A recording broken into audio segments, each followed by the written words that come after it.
नागपुरातील पारडी येथे भरधाव वेगात असलेल्या एका बसने तब्बल 3 ते 4 दुचाकींना चिरडल्याची घटना घडली आहे। अपघात इतका भीषण होता की दुचाकींचे मोठ्या प्रमाणात नुकसान झाले आहे। मात्र सुदैवाने या अपघातात कोणतीही जीवितहानी झालेली नाही। नागपूरच्या पारडी परिसरात आज दुपारी एक भीषण रस्ता अपघात घडला। भरधाव वेगात आलेल्या बसने रस्त्यालगत उभ्या असलेल्या 3 ते 4 दुचाकींना जोरदार धडक दिली।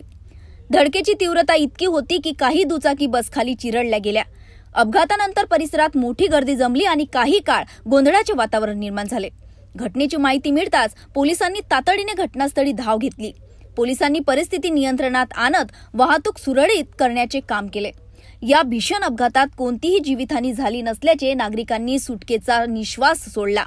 मात्र दुचाकींचे मोठे आर्थिक नुकसान झाले आहे। सध्या पोलीस अपघाताचे नेमके कारण शोधत असून बस चालकाची चौकशी केली जात आहे। तसेच परिसरातील सीसीटीव्ही फुटेजही तपासले जात असल्याची माहिती मिळत आहे।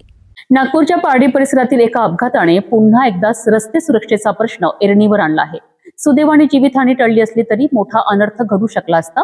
या प्रकरणातील पुढील तपासाकडे आता सर्वांचे लक्ष लागले आहे।